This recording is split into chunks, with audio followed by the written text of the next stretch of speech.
राज्यामध्ये सध्या महानगरपालिका निवडणुकीची धूम आहे आणि त्यामुळे सगळीकडेच राजकीय चर्चांना उधाण आलेलं आहे। येत्या निवडणुकांमध्ये युती आघाडीसाठी चारही पक्षांच्या बैठका फेऱ्या सुरू झालेल्या आहेत। मात्र तसं असलं तरी रत्नागिरीमध्ये शिवसेना भाजपनं वेगवेगळं लढण्याचा निर्णय घेतलेला आहे, तर काँग्रेस राष्ट्रवादीने आघाडी केलेली आहे। कोकणात कोणता पक्ष आपला गड राखणार, कोणता पक्ष नव्याने सत्तेत येणार यासह अनेक राजकीय प्रश्नांची उत्तरं जाणून घेण्यासाठी थेट जाऊयात रत्नागिरीमध्ये राजकीय शेकोटीवर।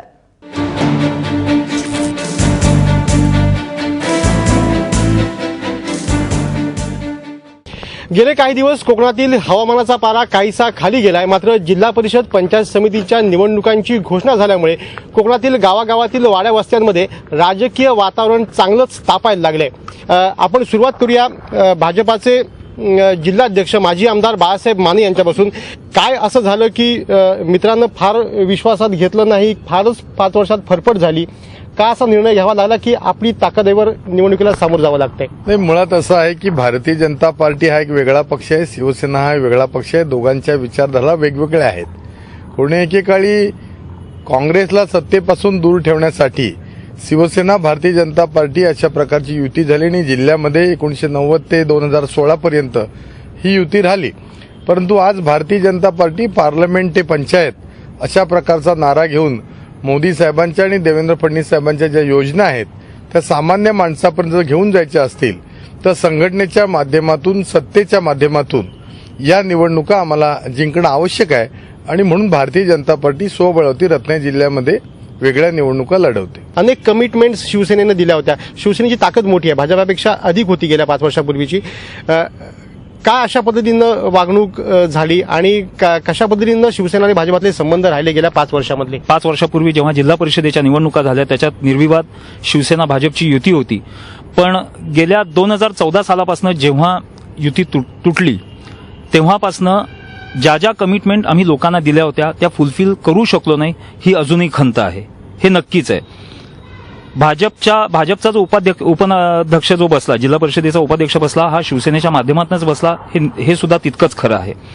पण 2014 पासून जेव्हा शिवसेनेची आणि भाजपची एकमेकांशी फारकत झाली तेव्हापासून भाजपने ज्या काही आम्हाला आधीच्या कमिटमेंट ज्या काही दिल्या होत्या की जो निधीसाठी जे आम्ही काही प्रयत्न करत होतो त्याच्यात निश्चितच भाजपकडे महत्वाचं जे खातं जे आहे ग्रामविकास खातं तर त्यांच्या ताब्यात आहे, असं म्हणजे जिल्हा परिषदेमध्ये जे महत्वाचं खातं मानलं जातं। असं असूनही निव्वळ शिवसेनेची सत्ता पुढच्या काळात येऊ नये याच्यासाठी भाजपकडनं खूप मोठे प्रयत्न केले गेले आणि सर्वात महत्वाची गोष्ट उपाध्यक्ष जिल्हा परिषदेचा बीजेपीचा असूनही त्यांनी सुद्धा त्या प्रयत्न करून सुद्धा ते आम्हाला यश मिळालं नाही, ही खंत आहे।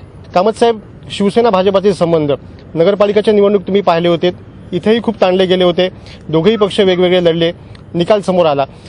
पुन्हा एकदा जिल्हा परिषदेला हे 2 महत्वाचे पक्ष जे 5 वर्षापूर्वी एकत्र होते पुन्हा आता वेगवेगळे लढतायत। काँग्रेस मुक्त भारत म्हणजे विरोधी पक्षच असता कामा नये अशी जर राष्ट्रीय पातळीवरच्या नेत्यांची भूमिका असेल तर त्यांना शिवसेना सुद्धा नको असणं किंवा तो डोईजड होणं हे स्वाभाविक आहे आणि त्यामुळे त्यांना धाकटा सुद्धा घरामध्ये नको आहे। यांचं एक क्षत्रिय अंमल असावा अशी यांची भूमिका आहे आणि त्यातूनच मग राज्य पातळीवर स्थानिक पातळीवरच्या नेत्यांना त्याची काही ना काही री ओढावी लागते आणि त्या पद्धतीने समर्थनही करावं लागतं। आम्हाला तीच खंत आहे की जिल्हा परिषदेसारखी जी आवश्यक जी खाती आहेत ती सगळी बीजेपीकडे आहेत आणि असं असताना आम्हाला जो विकास निधी पाहिजे होता तो विकास निधीचा कुठल्याही प्रकारे आम्हाला स्टेट गव्हर्नमेंटकडनं कुठल्याही प्रकारचा सपोर्ट मिळाला नाही, ही मोठी खंत आहे।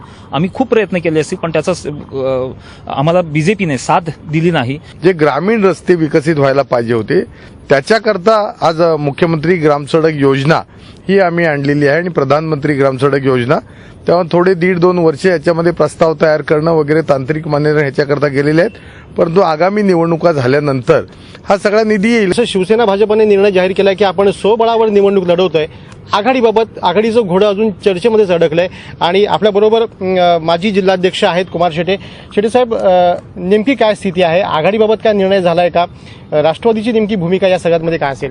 आघाडीबाबत निर्णय होतो आहे, काही ठिकाणी आमच्या चर्चा सुद्धा झालेल्या आहेत।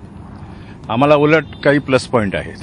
या दोघांच्या भांडणामध्ये तिसऱ्याचा लाभ हा होणारच, म्हणजे तुम्ही असं भांडतच राहा, आमचा नक्की लाभ होईल, त्याच्यामुळे फायदा होईल असं आम्हाला वाटतंय की आघाडी ही होणारच आणि आघाडी झाली की हा जो मुद्दा आहे हा अधिक चर्चेला जाईल आणि हा अधिक चर्चेला गेल्यानंतर लोकांचा कल जो आहे तो आघाडीकडे राहील आणि म्हणून ह्या दोघांच्या भांडणामुळे एक तर निधी नाही आलेला, दुसरा म्हणजे प्रत्येकजण आपापल्या वर्चस्वासाठी लढतो आहे आणि हे वर्चस्व लढत असताना विरोधी पक्षाचं जे काय म्हणणं आहे, विरोधी पक्ष म्हणून आम्ही जे काय मानायला पाहिजे होतं ते सुद्धा जनतेपर्यंत पोहोचवलं जात नाही. गेल्या 60-65 वर्षाची जर आपण घेतली तर दोनदाच युतीचं शासन या राज्यामध्ये आहे आणि निव्वळ काँग्रेसवाले आणि राष्ट्रवादी आता निर्माण झाली राष्ट्रवादी गेल्या 17 वर्षापूर्वी आमच्या अंतर्गत भांडणाचा फायदाच यांना मिळालेला आहे आणि त्याची आता पूर्णपणे चाहूल पंचायतपासून संसदेपर्यंत आमच्या लोकांना देखील कळलेलं आहे की आता आपल्याला भांडून चालणार नाही. त्याच्यामुळे आता त्यांचं जे का अहंकार होता हा अहंकार त्यांनी बाजूला ठेवला पाहिजे असं माझं वैयक्तिक मत आहे. आज आपण म्हणालात की शेटे साहेब तुम्ही शहरावरती छाप आहे. मी तुम्हाला एक सांगतो की 1997 साली मी तालुका काँग्रेसचा अध्यक्ष होतो. आम्ही ग्रामीण भागामध्ये फिरलेले आहोत. आम्ही पंचायत समिती जिल्हा परिषद हे त्यावेळेला 95ला हे आपल्या 92ला हे तालुका पंचायत समितीचे सभापती होते. जिल्हा परिषद शिरगाव गटातून हे निवडून आले होते. त्यावेळेला देखील राजाभाऊ जिल्हा परिषदेचे अध्यक्ष चोरगे साहेब होते. आम्ही ग्रामीण भागात फिरलेले आहे. फक्त एवढंच आहे की प्रत्येक ठिकाणी आमच्या काँग्रेस पक्षामध्ये किंवा राष्ट्रवादी काँग्रेस पार्टीमध्ये अशी एक भूमिका असते की ज्याचं त्याचा गड ज्याने त्यांनी सांभाळायचा असतो. परंतु गेल्या काही ह्याच्यातला आपल्यापेक्षा हा मोठा होऊ नये आणि त्याच्यापेक्षा तो होणं म्हणून काँग्रेसवाल्यांनीच काँग्रेसवाल्यांचा पराभव केलेला आहे. बाळासाहेब, अनेकांच्या विविध राजकीय पक्षांच्या नेत्यांच्या खांद्यावरती हात ठेवत इनकमिंग आपण गेल्या 6 महिन्यात जोरदार केलं. नाही, खरं तर असं आहे की निसर्गाचा एक नियम आहे, ज्या ठिकाणी पोकळी निर्माण होते, व्हॅक्यूम ज्याला आपण म्हणतो, ती निसर्गता भरली जाते. आज या रत्नागिरीच्या सगळ्या जिल्ह्याच्या राजकारणामध्ये शिवसेना हा 20 वर्ष पक्ष सत्तेवरती आहे, जिल्हा परिषदपासून ग्रामपंचायतीपर्यंत. परंतु त्या ठिकाणी फार मोठ्या प्रमाणात आज गर्दी झाल्यामुळं एखाद्या गोष्टीचं सॅच्युरेशन होतं तसं सॅच्युरेशन झालंय. अजूनही 1 फेब्रुवारी ते 6 फेब्रुवारी मोठ्या प्रमाणातलं इन्कमिंग भारतीय जनता पार्टीमध्ये होईल आणि त्याकरता मी स्वागताला तयार आहे. निश्चितपणे राहुल पंडित साहेब, शिवसेनेतले बरेच नेते भाजपाच्या गळ्यात लागले. अनेक नेते अजूनही भाजपाच्या उंबरट्यावरती भाजपात प्रवेश करण्यासाठी सज्ज आहेत. या सगळ्याचा परिणाम या निवडणुकीमध्ये जाणवेल असं वाटतं. दक्षिण रत्नागिरीचा जर भाग बघितला तर तो निश्चितच शिवसेनेचा बालेकिल्ला आहे. बाळासाहेब माने म्हणतात की आमच्याकडे इन्कमिंग जोरात सुरू आहे, तसं आमच्याकडे सुद्धा इन्कमिंग खूप जोरात आहे. आणि जसं सॅच्युरेशन की प्रत्येकाच्या इच्छा आकांक्षा वाढत जातात त्याप्रमाणे थोडीफार गळती होते.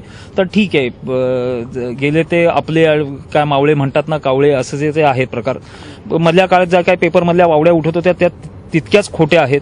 आम्हाला निश्चित खात्री आहे की येणाऱ्या ह्या निवडणुकीमध्ये कोणीही इन्कमिंग आउटगोईंग जरी असलं तरी निश्चितच शिवसेनेची सत्ता ही जिल्हा परिषदेवर येणार आहे. सचिन, ज्याला हे इन्कमिंग म्हणतात त्याला मी राजकीय सूज म्हणतो. म्हणजे ज्यांना आपल्या पक्षामध्ये किंवा दुसऱ्या ठिकाणी उमेदवारी मिळत नाही ते दुसरीकडे लगेच घरोबा करायला बघतात. असं गेल्या काही वर्षात सर्वच राजकीय पक्षांमधल्या कार्यकर्त्यांचं स्वरूप आहे. कार्यकर्त्यांच्या आकांक्षा अलीकडे फार लवकर मोठ्या होतात आणि त्यामुळे काही वर्ष एखाद्या पक्षात राहिलं न राहिलं तर त्यांना लगेच पुढली स्वप्न पडायला लागतात आणि त्यामुळे एखाद्या पक्षामध्ये आपल्याला जर उमेदवारी मिळत नसेल तर लगेच जिकडं बाळासाहेब म्हणले असं रिकामी जागा असेल तिकडं धाव घ्यायची. हे या कार्यकर्त्यांचं सध्या दिसत असलेलं चित्र आहे. त्यातूनच दोन्हीकडे इन्कमिंग जे त्याला म्हणतात ते चालू आहे. पण हे इन्कमिंग जरी असलं तरी निवडणूक निकालानंतर यातले किती यांच्याबरोबर राहतील आणि नंतर ते कुठं जातील आणि पुढली कुठली निवडणूक आली तर ते कुठे असतील याची आम्ही नेते सुद्धा देऊ शकत नाहीत. त्यामुळे इन्कमिंग नसून ही राजकीय सूज आहे. शिवसेना ग्रामीण भागामधली आपली जी पाळंमुळं आहेत ती घट्ट करण्याचा या निवडणुकीच्या निमित्तानं प्रयत्न करेल, तर भाजपा आपलं एक वेगळं अस्तित्व, आपली एक वेगळी ताकद निर्माण करण्याचा प्रयत्न करत आहे. तर राष्ट्रवादी काँग्रेस आणि काँग्रेस हे दोन्ही पक्ष आपलं अस्तित्व, आपली ताकद टिकवण्याचा इथं सगळा प्रयत्न करत आहे. यातूनच पुढचे महिनाभर ही पॉलिटिकल गरमागरमी इथं सुरू राहणार आहे. या पॉलिटिकल शेकोटीच्या इथं आपण इथंच थांबूया. तुम्ही पाहत राहा एबीपी माझा.